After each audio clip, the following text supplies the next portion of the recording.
Hello, I'm Jude Scott, and today we're going to be painting part 2 of Clouds in Watercolour using Holbein Watercolours.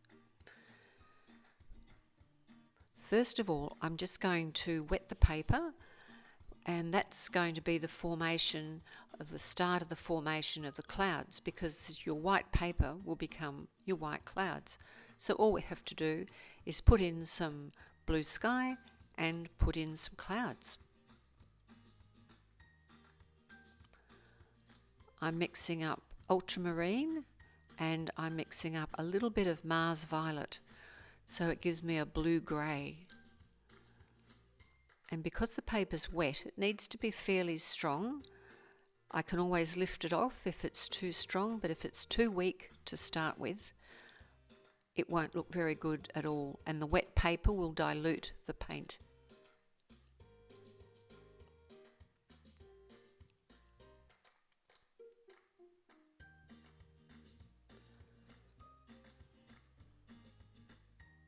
So you can see how wet the paper is with the way that the paint is merging over the surface.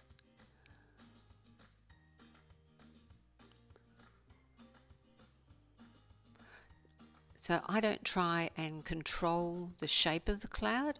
I let it sort of almost form itself on the paper by dragging out the edges of the paint and adding in some dark, and it will soon start to look like clouds.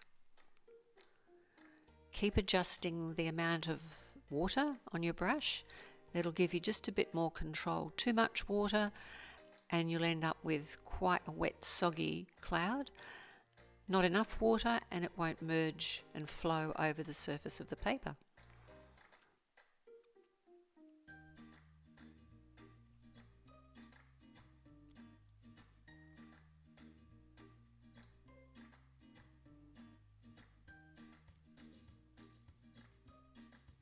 So I've used Cobalt for that patch of blue, and again I'm just dragging out a little bit of blue, a little bit of the cloud, so that you can see how it looks organic and soft on the paper.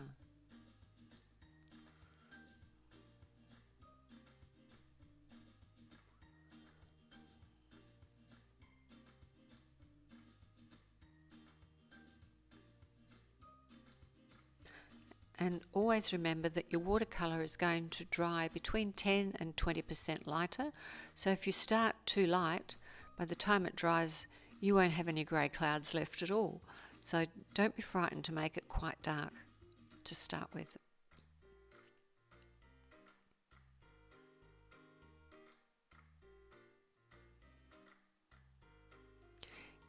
If you need to blot out, always wet the paper first. Don't put dry paper into a damp sky, otherwise you'll end up with very hard edges. So always dampen your piece of paper first. I'm using kitchen paper here, and you can squeeze out any excess water and use that as almost like an eraser to take out any excess paint.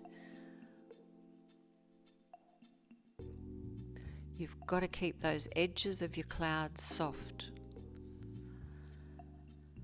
Hot press paper will dry much faster than cold pressed or rough paper, and the last thing that you want is hard edges in soft clouds.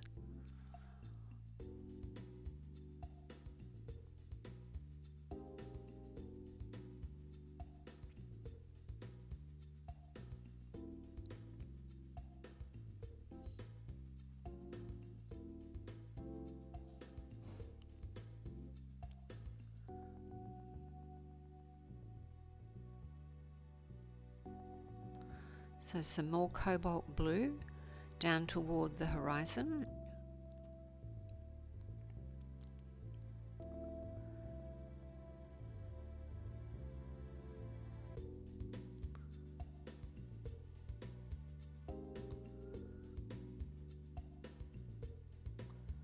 So if you want to lift off some of the pigment on your paper, just dry your brush really well on your sponge. Or if you use an old piece of toweling, and if you get your brush really dry, you'll be able to lift off the pigment It's one of the reasons that I love Holbein paints. They're very vibrant and very strong, but if you need to lift them out, painting clouds or flowers or landscapes, they lift beautifully off the paper, almost back to white paper.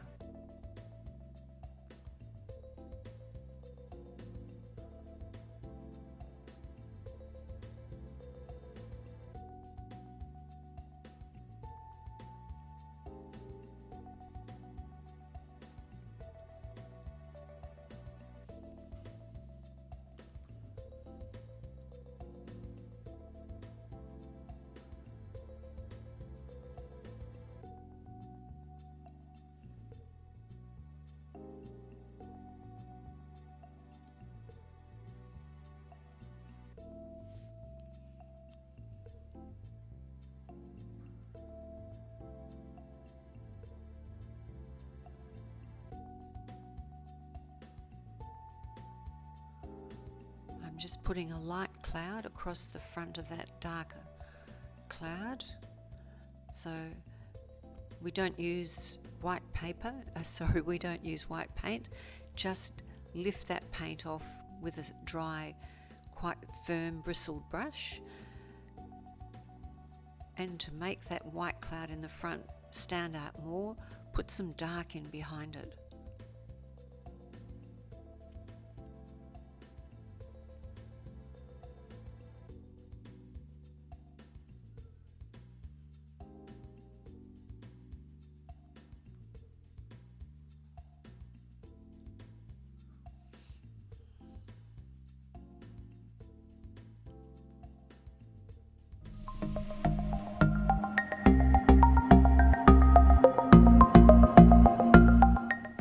Paper in this section is still quite damp, so I can put some more cobalt in for the sky just to merge with that cloud, and it will still spread over the paper. If it was too dry, I would end up with hard edges.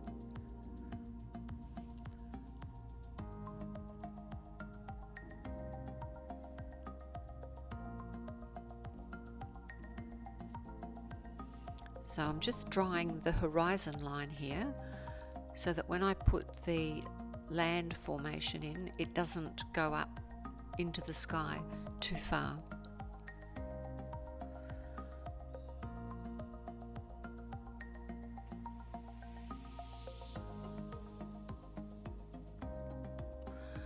So for the far distant hills, I want a reasonably dark colour. So again, I'm using Mars Violet and Ultramarine, which can produce a beautiful purpley grey colour. And then I've added some yellow ochre into that. So I've got very soft, cool grey, far distant hill forming.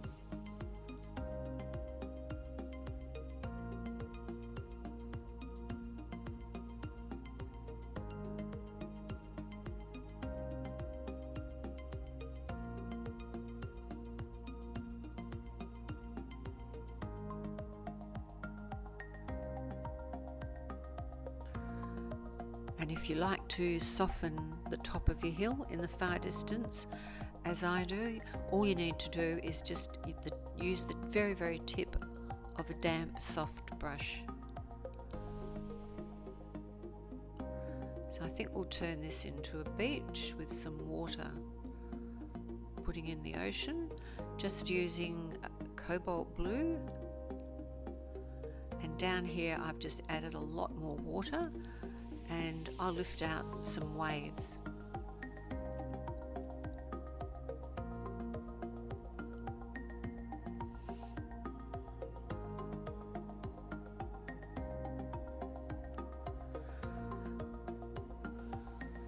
So Cobalt Turquoise is always a gorgeous colour that you see in our oceans on a lovely sunny day with some clouds in the sky. So just drop in some Cobalt Turquoise, and again, see how that's reacting with the water on the paper, and it's looking organic. It's not looking stiff and contrived.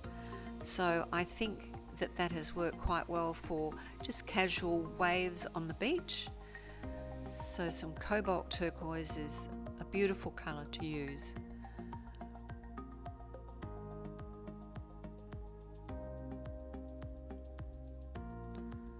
So I've just used some yellow ochre for the sand at the beach, and now I want to drop some darker colour in to those waves, because sometimes the sand gets caught up in the water and churned up in the ocean or seaweed, and it does need some darks in there just to make it look like the waves have a bit of volume and add a bit of 3D look, some depth to the painting.